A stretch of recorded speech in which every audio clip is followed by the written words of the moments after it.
Hola, ¿qué tal? Hoy tengo una entrevista con Alberto Quiles Robres y esto es especialmente pertinente porque le acaban de dar el primer premio a la excelencia educativa en el 7º Congreso de Superdotación y Altas Capacidades, un congreso que organiza la Fundación del Mundo Superdotado, y llevaba un proyecto de alumnos con altas capacidades. Entonces mi interés es demostrar, traer a docentes que están implicados con la visibilización, con la detección, con el trabajo dentro de este grupo de los alumnos con altas capacidades, que siempre tendemos a criminalizar y a decir es que los profesores no están al día, no están haciendo nada con mi hijo. Bueno, no podemos generalizar, hay casos grandiosos de docentes que sí que están muy dentro del tema. ¿Qué tal, Alberto? ¿Cómo estás? Hola, buenos días, pues encantado de estar aquí contigo. Muy bien. Bueno, voy a presentaros un poco sobre Alberto. Él es titulado en Magisterio de Educación Primaria y es especialista en Neuropsicología y Educación. Y ahora mismo es profesor de la Facultad de Ciencias Humanas y de la Educación de la Universidad de Zaragoza, ¿correcto? Así es. Es coordinador también de uno de los módulos de formación de máster de Educación Socioemocional dentro de la misma universidad. Y también es miembro del grupo de investigación Educaviva, que está reconocido por el Gobierno de Aragón. Y algo muy importante es que cuando te metes a investigar, tus líneas son rendimiento académico, todas las variables que influyen también en él, las altas capacidades y la inclusión. Entonces yo creo que eres la persona perfecta para que nos explique por qué alta capacidad no es lo mismo que alto rendimiento. A ver, esto, claro, es el primer fallo. En la escuela, cuando se oye que hay un alumno, una alumna de altas capacidades, todo el mundo piensa, bueno, pues irá de dieces. No, no tiene por qué. Se puede dar el caso, pero no tiene por qué. Incluso yo con los chicos que he trabajado, pues ninguno de ellos era el mejor de su clase en cuanto a lo que son notas. Y básicamente también porque tenemos que entender en la edad en la que se mueven y los intereses que tienen también pues, cualquier niño de estas edades.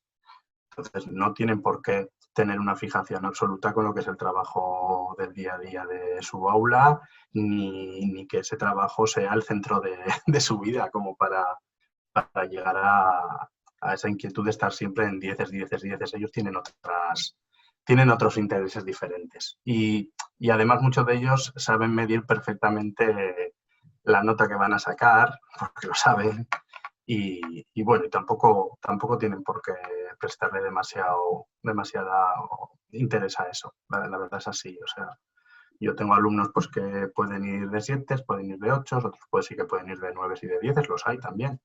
Y tienes el caso extremo de muchos de ellos que directamente su rendimiento académico sea malo, su conducta en el aula pues muy criticada por los maestros, incluso también pues familias un poco desbordadas por su actitud en casa. Entonces, tienes un abanico muy amplio, pero sí que es cierto que ser superdotado no implica que tú vayas de dieces en el día a día de tu colegio, o sea, ni mucho menos. Ni te tiene que encantar el cole, ni nada. Oye, No, no.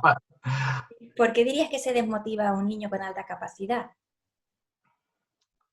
Es que, claro, mi experiencia con ellos es que es otra cosa. O sea, el trabajar con ellos es otra cosa.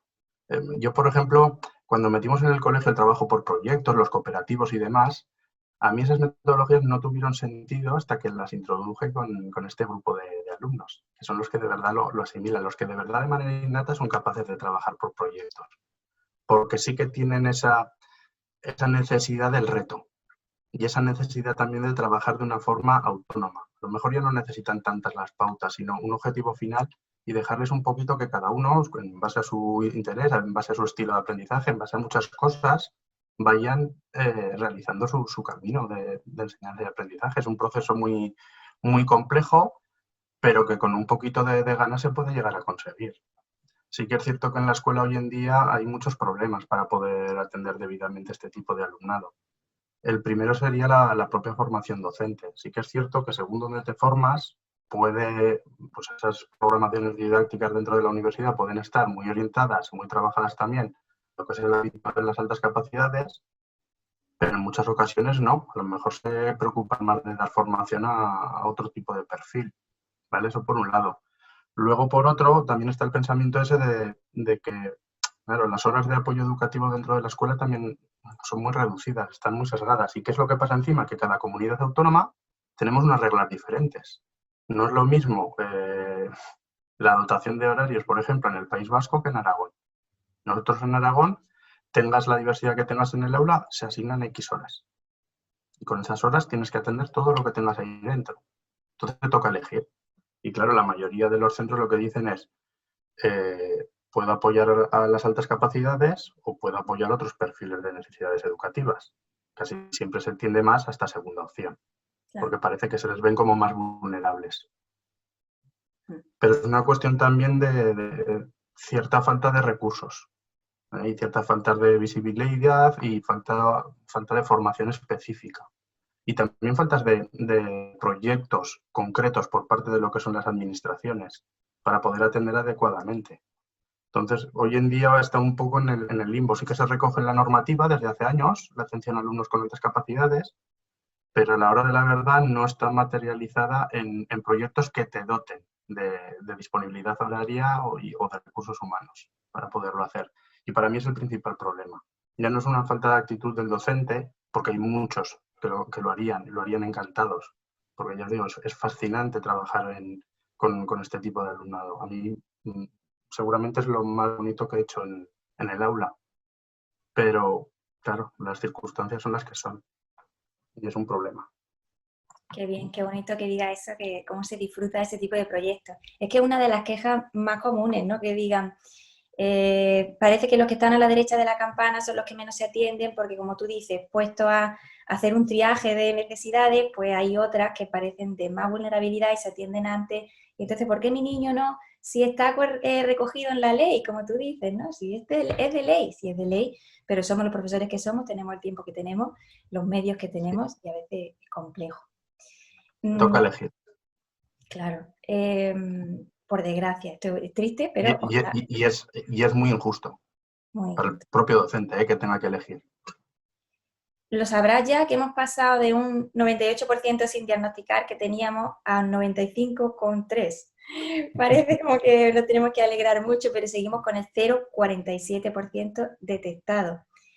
Esto me lleva a, bueno, decías por ejemplo en tu proyecto, que ahora hablaremos de él, que el primer paso donde se empieza a detectar es en orientación, pero antes hay un profesor que tiene que verlo, ¿no? ¿Qué le dirías tú a aquellos profesores que dicen yo no lo veo o que no saben detectar los indicadores, les cuesta encontrar este perfil? ¿Qué señales debería buscar un profesor para encontrar en su aula alumnos de alta capacidad? Claro, el problema viene cuando para detectarlos nos intentamos fijar otra vez solo en el rendimiento académico. Claro, si nos fijamos en el rendimiento académico, lo primero de todo, entonces por eso tenemos ese 0,47%. Claro, entonces no es suficiente. Incluso si ya partimos también del propio rendimiento académico, una de las cosas a las que se pueden fijar es que seguramente ese rendimiento académico sea dispar. Ni va a ir muy bien ni va a ir muy mal. Seguramente sí que tengas algunas cosas muy normalitas y tirando a la baja y algunas que de repente te sobresalgan y no tengas explicación. Es decir, ¿por qué me estás rindiendo así en matemáticas y por qué me estás rindiendo así en artístico, por ejemplo? ¿Por qué me rinde así en naturales cuando sociales, que al fin y al cabo son dos áreas de las ciencias? En una me va como un cohete y en otra no. Entonces, claro, eso es el primer indicativo. Cuando hay un rendimiento inestable, es una de las razones por las que se debe de echar un vistazo y entrar a una valoración. Eso por un lado. Pero por otro lado, pues también pueden observar pues, que hay un lenguaje mucho más desarrollado, se puede dar el caso. También puede haber un planteamiento de preguntas o de intereses que a lo mejor se salen fuera de lo que es lo normal para la edad en la que estén trabajando los docentes. Luego también es muy importante la comunicación con las familias, que les cuenten qué es lo que ven las familias en sus casas. Porque yo me he dado cuenta que una cosa es el niño que nosotros tenemos en el aula y muy diferente es el niño que está después en su casa. Entonces también es muy importante el coger ese feedback de las familias. Las tutorías son muy importantes.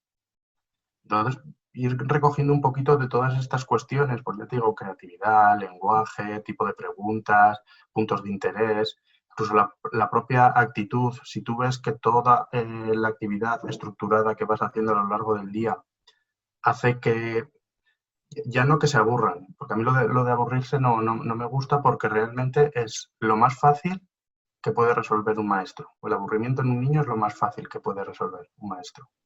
Entonces, ya no voy a lo del aburrimiento, sino que sí que ves que, a pesar de que tú estructuras, ellos te presentan trabajos totalmente desestructurados. Y no están mal. La cuestión es que no han seguido tu pauta. Pues eso también es una de las cosas a vigilar. Porque muchas veces también cree, no, lo ha hecho así porque se la lleva a casa y con sus papás, pues fíjate qué pedazo de trabajo, sin tener que seguir mis pautas. Bueno, pues bueno, si tú detectas eso, en vez de quedarte con esa idea, llama a casa y a ver qué es lo que pasa. Entonces, hay muchas cosas a valorar, y sobre todo también el nivel de madurez, también se observa en muchos aspectos que tienen una madurez superior al resto. Luego, incluso muchas veces, pues alguna fijación con cosas concretas que va además a temporadas, pues porque han leído algo, porque han visto algo que les ha motivado muchísimo y están súper centrados en eso. Hay muchas cosas que se pueden observar dentro del aula, para que de alguna manera digas, a ver, esto merece la pena observarlo, tratarlo, hablar con todo su contexto educativo y llevarlo a un departamento de orientación a ver qué es lo que hay.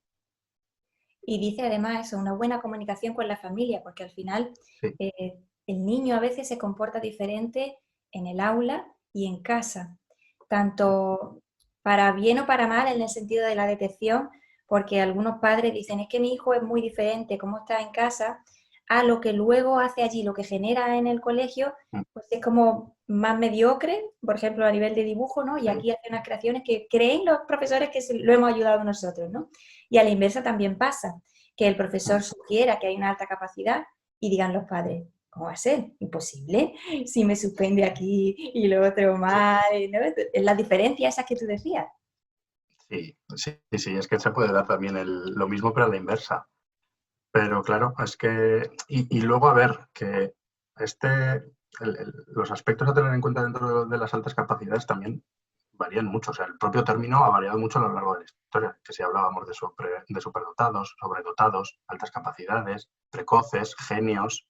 O sea, el propio término ha ido cambiando muchísimo. Incluso pues ahora ya también se distingue lo que son talentosos. O sea, personas que a lo mejor no tienen por qué destacar en todo, pero sí que hay algo que se les da realmente bien, por encima de la media. Y también merecen una atención especial. Pero, bueno, pues también una cuestión yo como digo, de comunicación sobre todo, y después de querer y de que los medios acompañen. Porque luego, por ejemplo, en los centros escolares también ocurre lo siguiente. Muchas familias vienen con una valoración externa. ¿Qué es lo que pasa? No en todas las comunidades, pero en muchas, porque lo entiendan los papás, esa valoración no es oficial de cara a los servicios educativos. La oficial la tiene que hacer un orientador.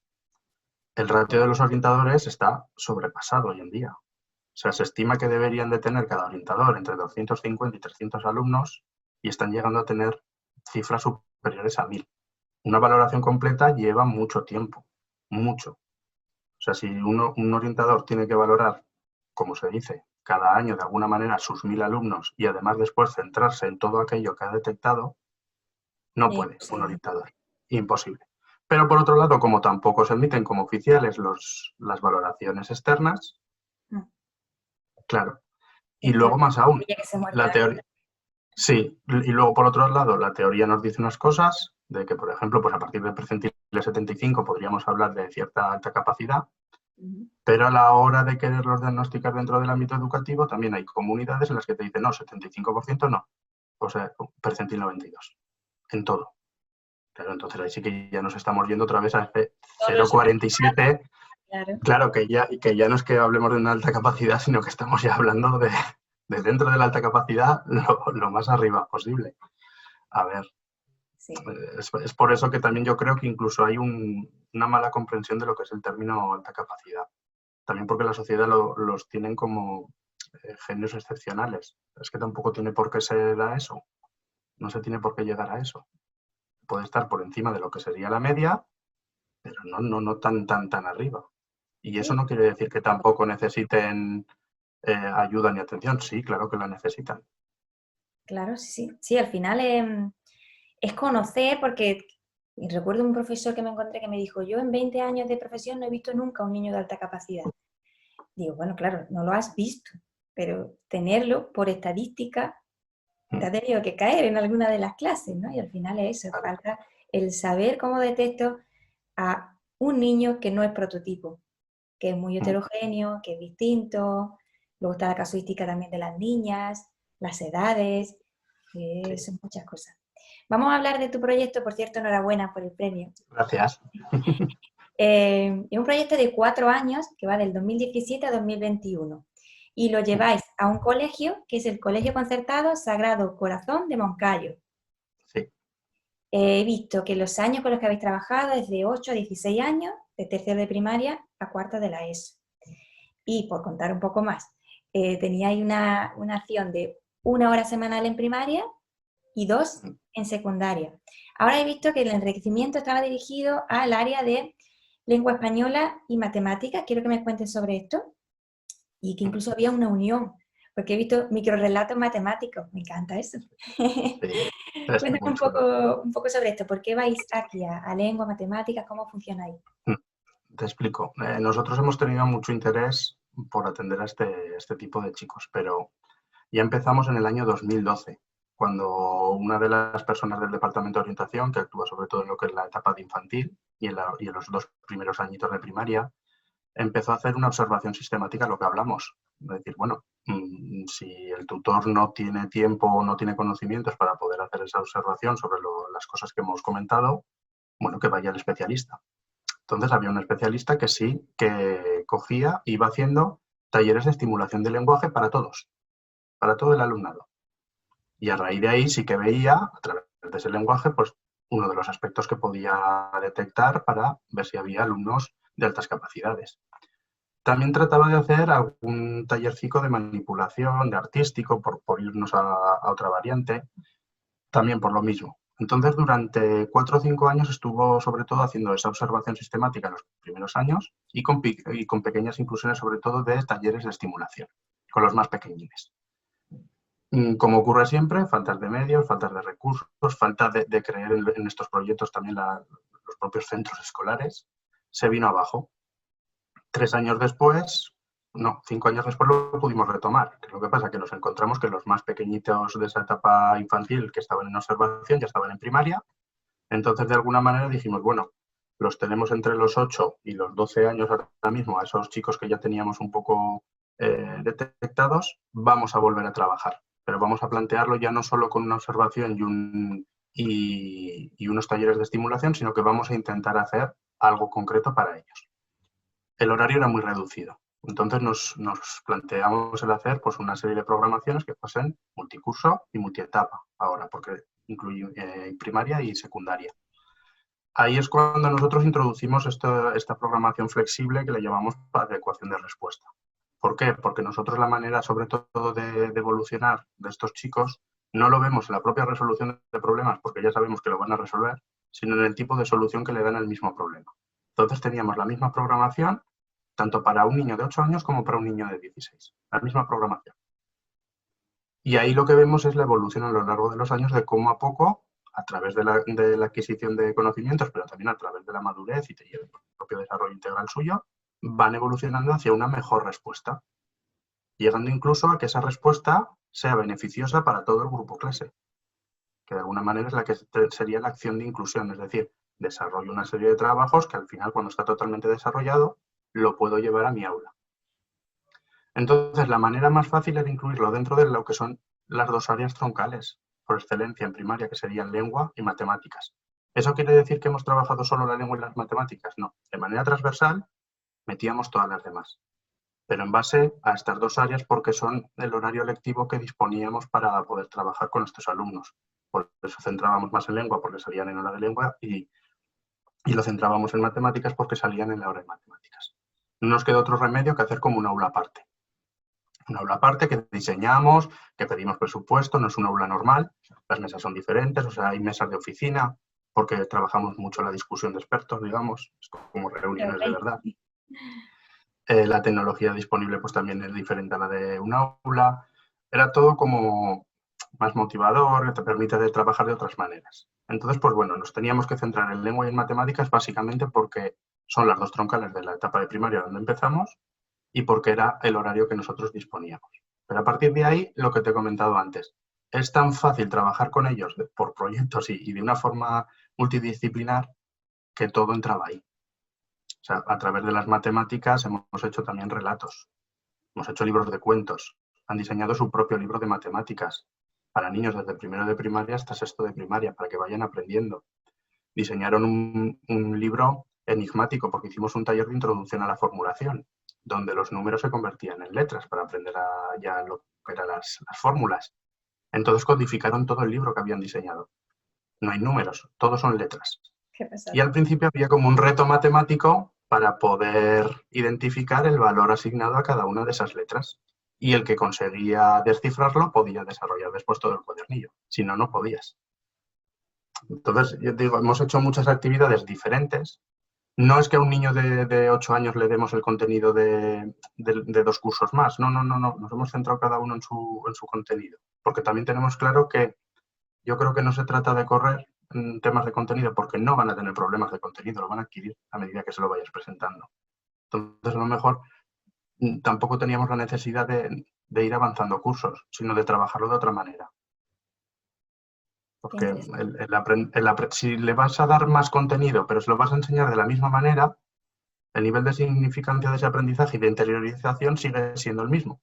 Entonces, nosotros preferíamos dar el mismo contenido que tenía que trabajar, pero de diferente manera, mucho más profundo, mucho más ligado con otras áreas, para que viesen realmente la funcionalidad y la aplicación de lo que estaban aprendiendo.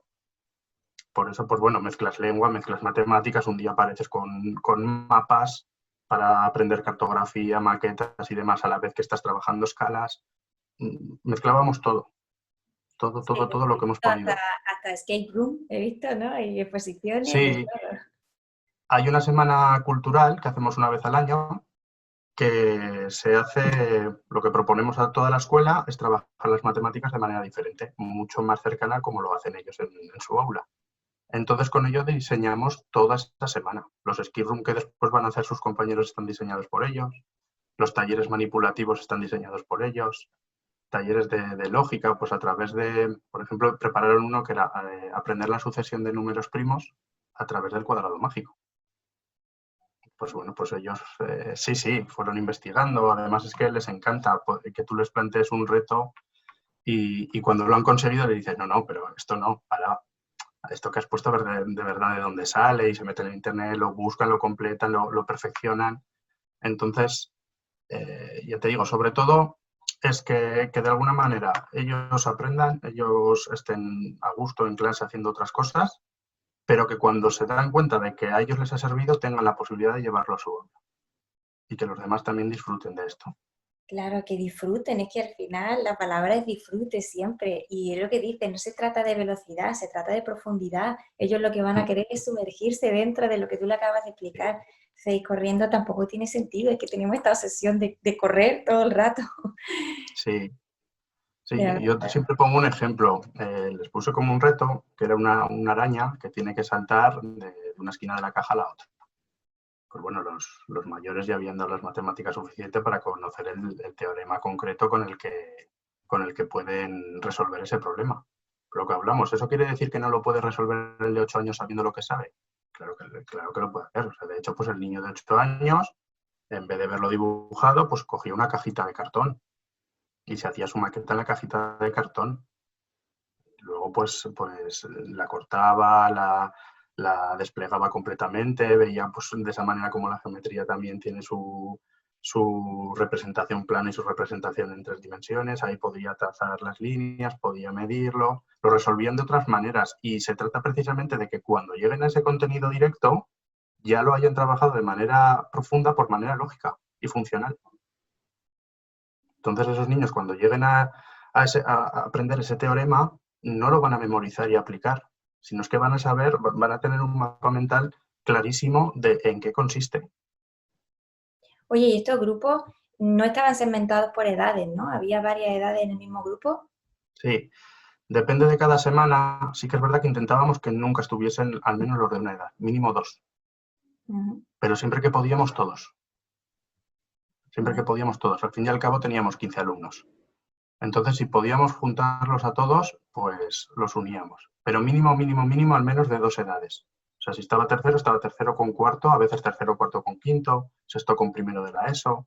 Siempre mezclando, no estaban ellos solos. Claro, eso me parecía interesante porque precisamente a lo que tú decías de la madurez emocional, a veces algunos se sienten más cómodos con niños un poquito mayores, ¿no? Cuando están en contacto con los de la clase por encima, o el primo, el amigo del hermano, ¿no? Siempre están como, o buscan al profesor. Y, pero Sí, bueno, ellos, yo creo que ya no era ni la edad, porque están ahí y claro, o sea, de alguna manera dices, estoy más cómodo con más mayores. Pero claro, me estoy juntando con más mayores de las mismas características que yo. Entonces es un dominó. entonces, Entonces el más otro mayor nivel. quiere a otro más mayor. Claro. Pero no, es que no es así. La cuestión es que cuando se juntan, como disfrutan de cosas muy parecidas o por lo menos del mismo modo, da igual la edad. Y además es que es lo que te decía, o sea, el trabajo cooperativo se hace de manera natural, sin explicación. Los trabajos de mentoría se ejercen de manera natural también. O sea, enseguida ves cómo el de 16 años se juntó con el de 8. Y ven aquí conmigo y vamos a hacer esto. Claro. Qué bueno. Y, o sea, es todo un proceso mucho más natural, ¿eh? De lo que parece. Y están ellos disfrutando y además mejora su media dentro de este disfrute. He visto que pasaban de Sí, notas de 8,5 a 9,25 en este sí, juego y en este disfrute, ¿no? le creas cierta responsabilidad, que es a lo mejor lo que ellos también necesitan, ¿vale? Porque también vuelvo otra vez a lo mismo. A mí no me vale lo de me aburro. Lo de me aburro primero un profesor lo puede solventar perfectamente, o sea, es lo más fácil, o sea, vale que un profesor no tiene por qué saber cómo trabajar de manera específica con un alumno. Seguramente tampoco le hayan explicado cómo hacer una programación didáctica enriquecida, ni en qué consiste. Pero un profesor sí que sabe hacer que un alumno no se aburra. Eso sí, eso sí. Eso viene con la Entonces, formación. sí, eso viene, eso viene de serie. Entonces, pues bueno, a ver, con estos alumnos, ya te digo, la mejora es porque de alguna manera también les creas cierta responsabilidad. Es decir, porque ellos se dan cuenta de esto. Jo, me han puesto un profesor para mí, 7 compañeros más, estamos haciendo cosas chulas, tal. Yo no puedo volver luego a mi aula y seguir igual. Entonces, la verdad que esto también ejerce pues ese punto positivo de que toman conciencia de decir, pues en la vida hay cosas que voy a hacer que no me gustan, otras que me gustarán un poquito, otras un poco más y otras que me gustarán mucho. Pero mi deber es hacerlas y tratar de hacerlo lo mejor. Porque yo lo que les digo, no se trata de hacer cosas excepcionales, se trata de que todo lo que hagáis lo intentéis hacer lo mejor que vosotros podáis. Qué bien, mira, se me pone el pelillo de punta y todo. Ay, qué guay. Mira, una cosa, este proyecto vi que nacía con un caso concreto de doble excepcionalidad, donde había alta capacidad y un trastorno generalizado del desarrollo, un TGD. Y ahí es donde empezaron las alarmas. Y entonces, algo que me encantó es que os fijaste en la fortaleza y no en la dificultad, que es la batalla de muchos expertos ahora con la doble excepcionalidad. Es decir, hay que detectar todas las condiciones que tenga el niño, pero vamos por favor a centrarnos en la fortaleza y a no olvidar eso, porque si no, bueno, al final acabamos con lo de la motivación y todo esto que decíamos, ¿no? ¿Qué retos trae una persona con doble excepcionalidad en una clase? Que además de su alta capacidad, tiene una dificultad. El primer reto que tienes es el que te comentaba antes por desgracia, y es que el profesor tiene que elegir qué atiendo primero. Mm. Esa es la mayor desgracia que hay.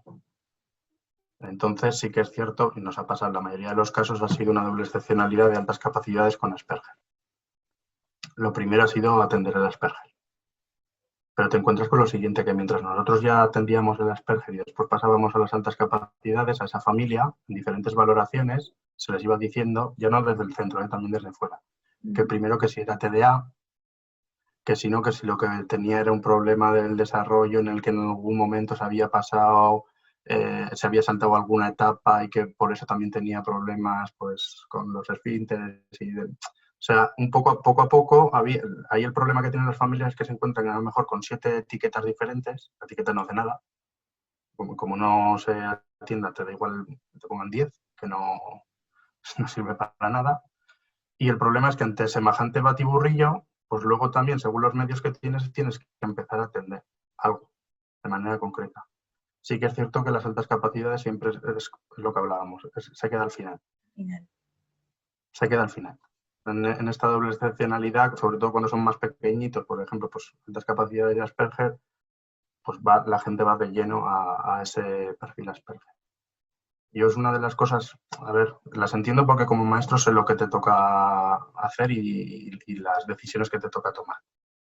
Pero yo siempre digo, por verlo al menos de una manera positiva, que a mí me da igual la etiqueta con la que me traigan. Yo lo que tengo delante es un niño. Niño de 8, de 9, de 10, de 11 años, me da igual, pero es un niño. Entonces yo lo que quiero es que ese niño esté bien y pueda seguir su vida con la mayor normalidad posible, igual que todos sus compañeros, y que esté integrado y que vaya hacia adelante. Luego, poco a poco, la experiencia pues te da la posibilidad de que sabes que cuando estás planteando una actividad para tratar una cosa, eres capaz de adaptarla para tratar todas. Entonces, pues ya empiezas a jugar un poco con esa doble excepcionalidad de decir, voy a preparar una serie de actividades que vamos a trabajar todo y nos va a ir muy bien. Pero claro, eso también te lo va dando la experiencia, pero de primeras, claro, es que de primeras, digamos que esto es nuevo. Claro, sí, Para el mundo educativo es nuevo. Entonces, pues lo que hablamos, a ver cuántos profesionales tienes en el centro especializados para atender estos casos y a ver cuántos casos hay. Porque esta es otra, dices, un PT, ¿cuántos? Nosotros hemos llegado a llevar, pues cada uno de los especialistas, a lo mejor, 30 alumnos. muy Es una difícil. barbaridad. Es muy Claro. difícil así. Sí, Sí, sí. sí. O sea, 30 alumnos en una tutoría es complicado, pero si encima eres el especialista que lleva también 30 casos de necesidades educativas, también es complicado. Sí, al final es... Entonces, pues la mezcla de muchas cosas. El problema está en la mezcla de muchas cosas. Pero me parece bonito que incida en eso, en dar valor a la fortaleza, apoyar eso, y a través del trabajo de la fortaleza, entonces, sin darnos cuenta, incluso algunas de las dificultades se van a ir superando. Sí, Se sí, me se puede venía, unir. Al final sabes cómo hacerlo. se me venía a la cabeza incluso el TDA, que también puede haber alta capacidad y TDA, y nos vamos solo al TDA, y entonces estamos perdiendo un alumno que es súper creativo, que yo además son en creatividad excelentes, y eso se queda ahí en el limbo, porque claro, está el profesor a lo mejor pendiente de que el niño se siente, ¿no? O que atienda, o qué difícil esto. ¿No? Yo me acuerdo, tuvimos un caso, yo me acuerdo que sí que a ese niño que sabía lo del TDA, por lo que te digo, estos chicos se enteran, no saben lo que hay. Y él se lo explicó a los compañeros. Y uno dijo, pues yo creo que eso lo podemos mejorar si a través de Scratch hacemos algún jueguecito sencillo como el pinball, porque eso te va a obligar a estar atento. Bueno, pues se pusieron a hacerlo. Qué Claro, bueno, entonces, autoinclusión, ¿eh? Yo voy a contar lo que tengo para que todos mis compañeros me incluyan. Qué guay. a ver, claro, en su lenguaje de niño de 9 o 10 años y según lo que él había entendido, pero sí el trato de explicarles, porque ya te digo que la realidad de cada uno también lo solemos hablar. En ciertas mesas de discusión a lo mejor hacemos una cada 3 semanas en la que pues llega una niña y dice, pues sí, yo sí que saco 10, pero es que yo cada día hago esto. Y un compañero dice, no, pues yo es que voy de 7, pero claro, es que eso que haces tú yo no lo hago. Yo me voy con mis amigos a jugar al fútbol, me voy al parque y no me privo de nada, no le presto tanta atención a esto. Y en estas conversaciones es cuando también te salen estas cositas. Oye, leía Y también... en el caso que nombrabas, el primer caso que tuvimos, ahí es que era muy, muy claro. O sea, a nivel artístico era una pasada. Excepcional. Entonces, desde ahí sí que tratamos de trabajar los dos perfiles. Qué bueno. Vamos, y le ha ido muy bien, ¿eh? En la vida. Ya es mayorcico y ahora ya está estudiando lo que le gusta a él. O Caso sea. de éxito, me encanta. Vale, veía, por ejemplo, que os habíais metido en estadística, que incluso idearon una actividad para comprender el funcionamiento de la bolsa y el mercado de valores. Mira, he tenido varios padres que me hablaban de que sus hijos tenían un interés en el tema del dinero, el manejo del dinero, cómo funciona. ¿Demandan estos niños asignaturas fuera de la caja? Igual que ellos piensan fuera de la caja, piden como asignaturas que no se dan y que creo que da un poco visión a los profesores, ¿no? De qué se podría incluir en el aula. Asignaturas como tal, no, pero ellos sí que te dicen lo que les gustaría. Sí, sí. O sea, yo sí que te nombro y claro, y cada uno ahí sí que se pone, se lo lleva a su, a su terreno. Claro, pues había una niña que decía que, hombre, que dentro de, estaba muy bien dar lengua, dar literatura, pero que porque no se profundizaba más en el teatro. Qué bien. No en leer las obras, sino en poderlas escribir o en poderlas llevar a cabo, por ejemplo. Hay otro pues que decía que ya tenía muchas ganas de poder hacer arquitectura porque que le hacen dibujar poco o que no dibuja lo que le gustaría. Pero bueno, a ver, ellos sí te expresan lo que les gustaría hacer y de hecho por su lado en su casa y demás no te creas que no lo han ido explorando esas cosas que sí que las van explorando y van haciendo sus cosillas. Pero como tal el llegar a clase y decir, pues es que tendría que haber una asignatura solo de... no llegan a tanto, pero sí que te van expresando muchas cosas para ver lo que hacer. Y esto de la bolsa a mí me hace mucha gracia porque es verdad que cuando se planteó dijo, oh, pues qué cosa más chula. Y yo dije, pues es que la verdad que ha sido lo más fácil, digo, porque es que esto a mí me lo hicieron con 16 años, toda la clase. Me refiero que es que ha habido muchas prácticas educativas que se llevan haciendo muchos años, que ojalá las tuviésemos todas recogidas, porque los profesores innovadores o tirados para adelante no han venido ahora. Ya vienen desde atrás, siempre ha habido algún profesor, que cada uno de nosotros tenemos profesores que nos vienen a la cabeza enseguida, por cómo nos han enseñado, por alguna actividad concreta que nos han introducido. Entonces sí que es verdad que en este proyecto ha habido muchas actividades que hemos hecho a raíz de que los propios profesores que colaboramos en ese proyecto pensábamos, pues a mí una vez me hicieron hacer esto cuando estaba en séptimo de GB, pues a mí me hicieron hacer esto y me pareció, y lo hemos intentado pues adaptar a los tiempos de hoy, pues seguramente pues mucho más digitalizado todo, pero sí que hemos cogido prácticas que a lo mejor habíamos hecho hace 20 años y las hemos traído un poco reconvertidas al aula de hoy en día. Claro, aquello que recuerdas con emoción, ¿no? Que fue lo que de verdad te gustó. Pues Sí. eso lo recuerdo yo de cuando estaba en Book, en COU, ¿no? De antes y ahora fíjate. Mira, como estás en la universidad, se me ocurría pensar, estos niños llegan a la universidad y siguen teniendo alta capacidad, no la han perdido. ¿Cómo se detectan en el aula? Porque claro, aquí ya no tenemos una atención específica, aquí ya están perdidos. Justo yo este año quería plantear el salto de coger este proyecto que tenía en secundaria y en primaria y llevármelo a la universidad. Entonces sí que es verdad que sí que hay una oficina de atención a la diversidad. Pero ¿qué es lo que pasa? Que a esa oficina de la atención a la diversidad, ¿qué es lo que llega? Llegan los diagnósticos previos. Te llega el alumno con el diagnóstico que ha tenido en secundaria, en bachiller y demás. Ya sabemos cuál es el nivel de diagnóstico de las altas capacidades. Eso es lo Pues que hemos dicho, 0,47. Claro. Entonces, pues a esa oficina de atención a la diversidad no llega. Incluso los que podrían aportarlo, yo creo que no lo aportan porque piensan, ya estoy en la universidad, esto ya es otra cosa, ya no me va a hacer falta. Que eso también ocurre, ¿eh? Es verdad, eso también ocurre. Pero bueno, hay algunas universidades, por ejemplo, creo recordar que la de Jaén sí que tiene un plan específico, sobre todo de orientación, un poco es como ya no un criadero de talento, pero sí que pues alumnos destacados y con muchas posibilidades sí que tienen algún plan de cara a la orientación profesional y un poco a hacer algún enriquecimiento, alguna reunión extracurricular. Sí que hay alguna universidad que sí que tiene. Pero el principal problema es el que te digo. A las oficinas de atención a la diversidad universitaria llega el papelito del bachiller. Entonces, con las altas capacidades te puedes imaginar. Claro. Poco a poco.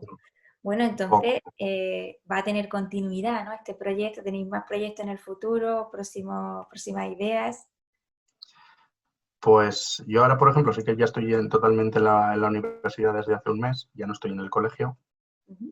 pero el proyecto sí que continúa, claro. O sea, este año sí que querríamos renovarlo para que de alguna manera, sobre todo en la etapa secundaria, se intensifique mucho más.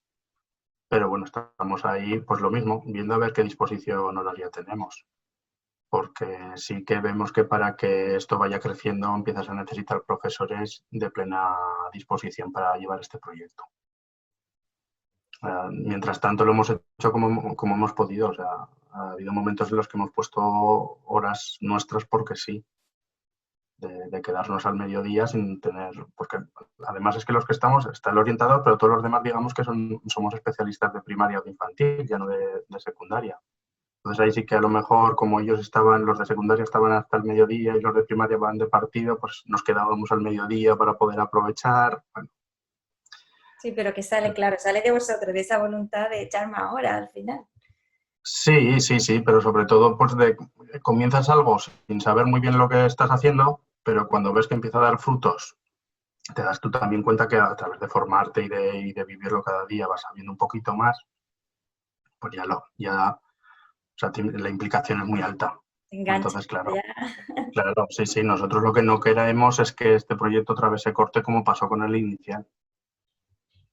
Pero, pero bueno, ya te digo, estamos un poco supeditados a cada año lo que hay, a ver cuántas horas hay en el departamento, a ver cuántos especialistas hay y a ver qué se puede hacer.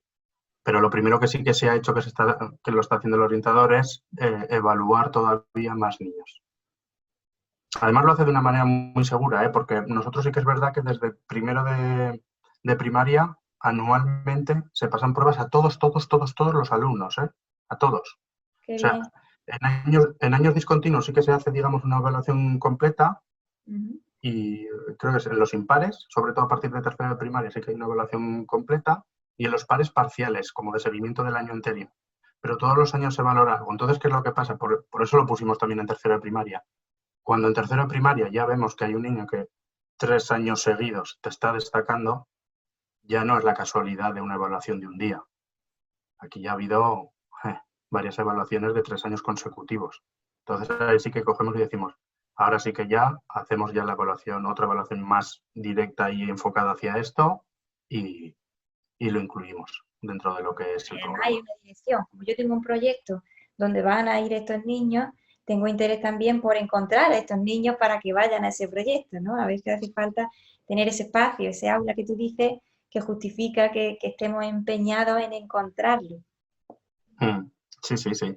Y a ver, y tampoco vamos todo lo rápido que nos gustaría por lo que comentábamos, porque si mañana te salen 10 más, no tenemos el personal suficiente para atender a 10 niños más, pero bueno, como sí que más o menos tenemos esos porcentajes oficiales, que los más negativos dicen que estaría en torno a un 2,5% y los más positivos en torno al 10%, nosotros creo que ahora sí que estábamos en el 2,5%, pero estamos intentando un poquito, pues poco a poco, pues ir ajustándonos. O sea, mientras estemos en la franja esa de posibilidad, sí que Bueno, tenemos que seguir soy de los que evaluando. estáis subiendo la media, por lo menos. Sí, Oye, ¿me sí, sí. recomiendas un libro dentro de la alta capacidad para los padres, por ejemplo, que quieran acercarse a este mundo? Pues mira, de la alta capacidad en concreto no, pero yo sí que recomiendo siempre el mismo libro, que sirve para todos, que es El mal de escuela de Daniel Pennac, Ajá, porque ahí creo que lo que vas a leer se adapta a todo tipo de alumno y sí. cada padre va a poder sacar sus propias conclusiones. Pero nos va a plantear seguramente pues una perspectiva de que al final los zoquetes no existen. Y hablamos sobre todo de que bueno, te lo puedes llevar a todos los perfiles, pero sí que es cierto que el protagonista de alguna manera del libro sí que ha llegado muy alto cuando a él en la escuela le trataban de zoquete. Qué Entonces, bueno, qué bueno. ¿Y qué le diría, ya para cerrar, yo estaría aquí hablando contigo horas sobre esto, pero qué le diría a un padre, una madre que tiene un niño de alta capacidad, se lo acaban de decir, no sabe qué hacer, no sabe si es bueno o es malo, a veces tiene mucho miedo? ¿Qué le a contaría? ver, Pues a ver, primero la comunicación esta de la que te hablaba, que es tan importante con los profesores de su hijo o de su hija. Segundo, compartir la información, si es externa, con el departamento de orientación del colegio, intentar que también haya una valoración interna.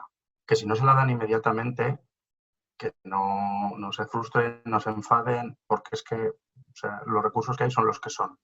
Que no lo dejen caer en el olvido, que lo sigan recordando, pero que traten que les hagan esa valoración en el colegio cuando se pueda. Y para quedarse tranquilos, que pidan la externa. Si tienen la externa, pues bueno, con eso ya pueden ir. Luego hay muchas asociaciones, prácticamente en todas las comunidades autónomas ya existen asociaciones a las que pueden recurrir. Incluso hay una asociación nacional que es la confederación de todas estas asociaciones. Se están haciendo muchos talleres, se están haciendo también muchos trabajos de escuela de padres. Entonces, que no se sientan solos porque hay más familias en su situación de las que ellos pueden creer. Aquí en Zaragoza, por ejemplo, tenemos 400 familias, la asociación de aquí. No son pocas. Vaya. Y entonces hay muchos sitios donde pueden acudir para de alguna manera, pues no sentirse solos, compartir experiencias y ver, pues bueno, ciertas similitudes también. Yo creo que sobre todo el encontrarte con gente que está en la misma situación que tú ayuda mucho. Hay esa empatía y ese entendimiento que puede ayudar a muchísimo. Pero vamos, sobre todo tranquilidad Hablarlo y que no es nada malo. Por suerte, este también. diagnóstico no es nada malo. Es que a veces es un poco tabú hablarlo entre padres, ¿no? ¿Cómo digo yo al padre del amigo de mi hijo que me han dicho que ha esta capacidad? Entonces me callo. Como te callas, pues te sientes solo y está ahí en una necesidad que tienes, ¿no? De expresarlo y de tus retos. Y luego también que no caigan en el error, porque muchos padres también caen en este error, que al tener el hijo de altas capacidades empiezan como a admitirle cualquier tipo de idea o de actuación.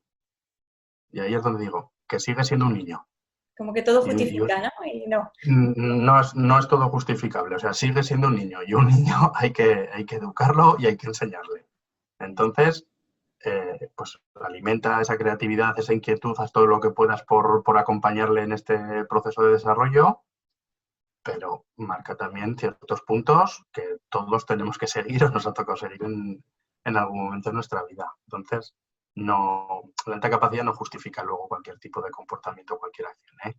Son Estamos niños, son totalmente de inmaduros acuerdo. y hay que enseñarles y hay que acompañarles. Sí, porque es verdad que hay veces que dicen, esto es una característica de la alta capacidad. No, esto es una característica de la educación que ha tenido. Sí, Entonces hay que estar pendiente pues como con cualquier otro niño.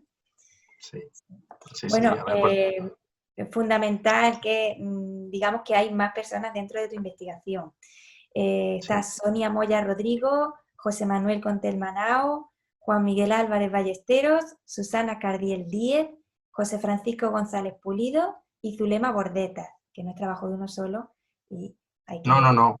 Es lo que hemos comentado en los emails que nos hemos mandado, que un proyecto así no lo sostiene una persona ni por asomo. Necesitas un equipo. En este caso ha sido un departamento de orientación al completo, ¿eh?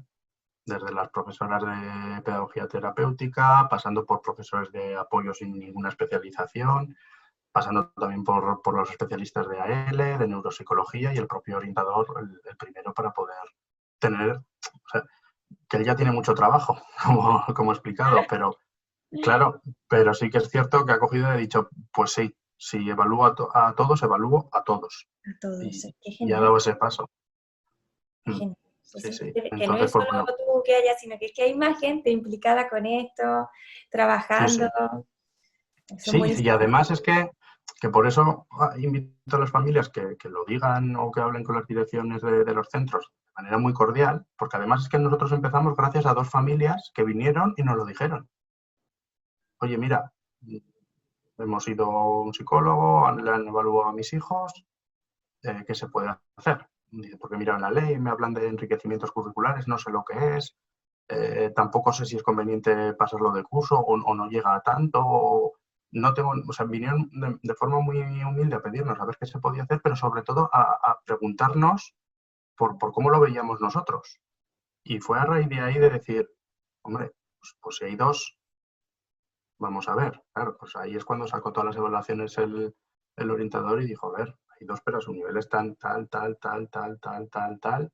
vamos a establecer un protocolo, vamos a ver qué hay en la normativa, porque en Aragón ahora habían sacado un proyecto de desarrollo de capacidades, que es un proyecto de innovación, lleva muchos años, pero es de desarrollo de capacidades, no es de altas capacidades. Pero bueno, nos daba pie, por ejemplo, a meternos ahí, que de manera oficial también tuviésemos algo. Pues hicimos el proyecto, entramos, llevamos 4 años metidos ahí y bueno, una vez que tienes una vía para poderlo oficializar y que el centro lo pueda justificar, pues todo es más fácil.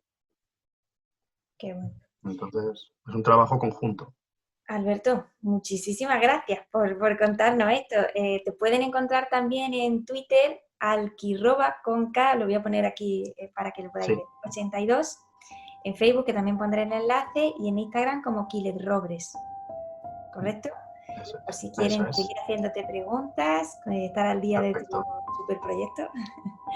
Y te agradezco muchísimo que hayas tenido tiempo para nosotros, para contarnos, porque creo que estas cosas merecen que se oigan, que se sepan, que tienen que estar en el telediario, porque las altas capacidades no están apenas en ningún lado, no las vemos en las noticias ni nada. No. Son buenas noticias, como tú dices. De momento está aún un poco dormida.